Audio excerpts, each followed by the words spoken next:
Viral sebuah video yang menampilkan seorang siswi berinisial LB 15 tahun yang mengadukan nasibnya kepada Prabowo Subianto terkait penahanan ayahnya serta penetapan dirinya sebagai tersangka dalam kasus dugaan pengeroyokan yang terjadi pada Oktober 2025.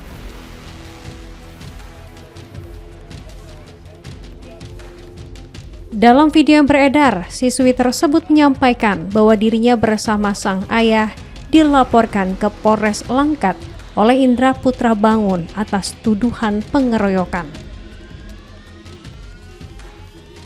LB mengaku bahwa dirinya dan ayahnya justru ditetapkan sebagai tersangka, meskipun merasa sebagai korban dalam peristiwa tersebut. Perkara ini bermula dari insiden yang terjadi pada 4 Oktober 2025 di Dusun Gunung Merlawan, Desa Turangi, Kecamatan Salapian.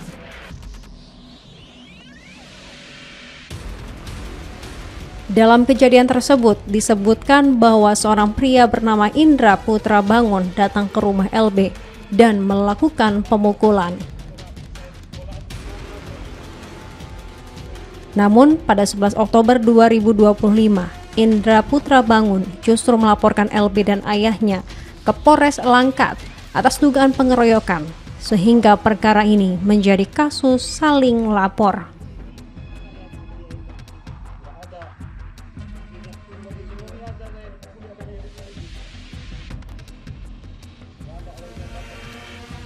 Dalam perkembangannya, ayah LB ditahan di Rutan Tanjung Pura setelah berkas perkara dinyatakan lengkap dan dilimpahkan ke Kejaksaan Negeri Stabat.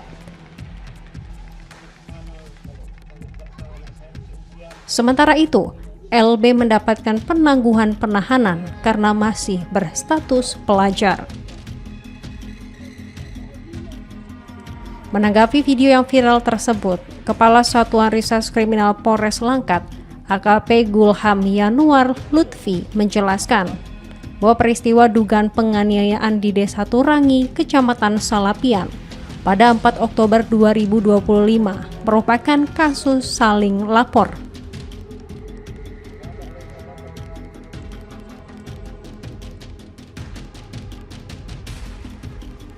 Salah satu pihak, yakni Indra Putra Bangun, telah menjalani proses hukum hingga inkrah. Sementara itu, pihak lainnya, yaitu Japet yang merupakan ayah LB, baru dilimpahkan ke kejaksaan dan menjalani penahanan. Kedua pihak diketahui masih memiliki hubungan keluarga dan bertetangga.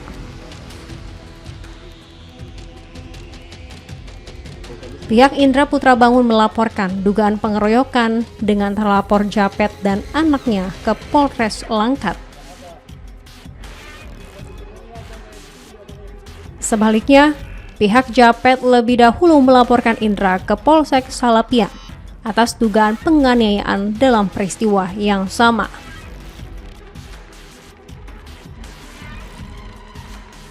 Kepolisian menyatakan bahwa kedua laporan tersebut diproses sesuai mekanisme hukum yang berlaku, dengan masing-masing pihak telah dimintai keterangan guna mengungkap fakta secara menyeluruh. Upaya mediasi melalui pendekatan restoratif justice juga telah dilakukan, namun belum mencapai kesepakatan antara kedua belah pihak. Waktu dia ada di sini, apa reaksi dia yang terkait kasus yang beredar di sosial media yang menyatakan bahwa korban dijadikan tersangka. Berkaitan dengan hal tersebut, kami dari Satreskrim Polres Langkat menjelaskan bahwa perkara tersebut adalah peristiwa saling lapor antara kedua belah pihak, di mana salah satu pihak ada yang melaporkan di Polsek Salapian pada tanggal 4 Oktober 2025 atas nama pelapor Japet Iman Sabangun, dan yang pihak satunya lagi yaitu pelapor saudara Indra Putra Bangun yang melaporkan peristiwa penganiayaan pada tanggal 11 Oktober 2025. Atas kedua laporan tersebut, kami tidak bisa menolak dan kewajiban dari kami sebagai penegak hukum adalah menerima dan menindaklanjutinya. Pihak kepolisian dalam penanganan perkara tersebut sudah memberikan kesempatan untuk bermediasi antara kedua pihak, di mana pada tanggal 27 Oktober 2025 dan 5 November 2025 kami telah memberikan fasilitas untuk dilakukan mediasi, namun tidak mencapai kata kesepakatan. Di samping itu, pada tanggal 20 November 2025 kami juga telah melakukan upaya diversi terhadap salah satu tersangka, namun juga tidak tercapai. Dalam penanganan perkara tersebut yang ada di Polsek maupun di Polres, bahwa penanganan kasus yang ada di Polsek sudah mendapatkan putusan pengadilan, artinya sudah berkekuatan hukum tetap. Sedangkan penanganan perkara yang ada di kami di Satreskrim Polres Langkat, kasus tersebut telah dinyatakan P21 dan dilaksanakan tahap 2 atau pelimpahan berkas perkara kepada kejaksaan. Tidak ada. Tidak tuh. Sementara itu, akademisi sekaligus praktisi hukum Prof. Dr. Alpi Sahari menjelaskan bahwa dalam perkara ini terdapat 2 tersangka, yaitu seorang ayah dan anak.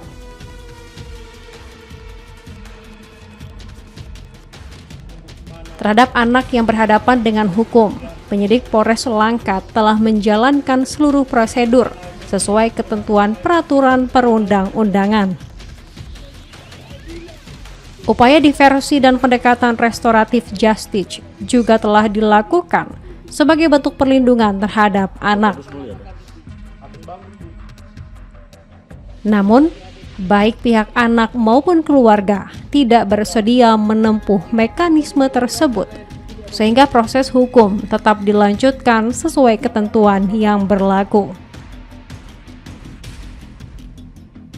Sejumlah opini yang berkembang di media sosial terkait adanya unsur pembelaan diri dalam perkara ini dinilai tidak tepat dan tidak sesuai dengan fakta hukum yang ada. Yang pertama itu adalah ada 2 orang, bapak dengan anak.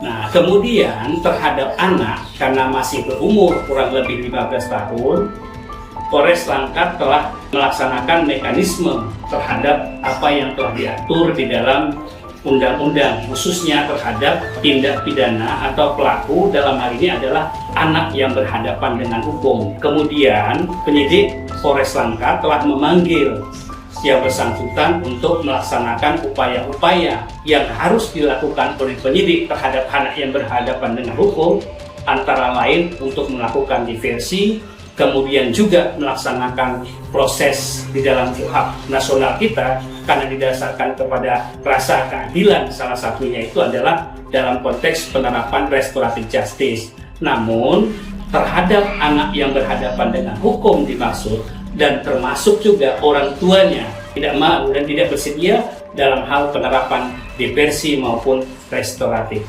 justice dimaksud, sehingga perlu kita garis bawahi dan kita luruskan supaya tidak terjadi opini-opini liar di media sosial dan lain sebagainya, bahwa penyidik Polres Langkat telah melakukan prosedural dalam hukum pidana, karena di dalam hukum pidana itu ada prinsip yang didasarkan kepada apa yang dinamakan dengan equositas sequitur legem, kemudian juga didasarkan kepada prinsip in criminalibus probationis esse clariore, sehingga berdasarkan fakta-fakta yang ada bahwa penanganan yang dilakukan oleh Polres Langkat telah dilakukan secara profesional dan clear.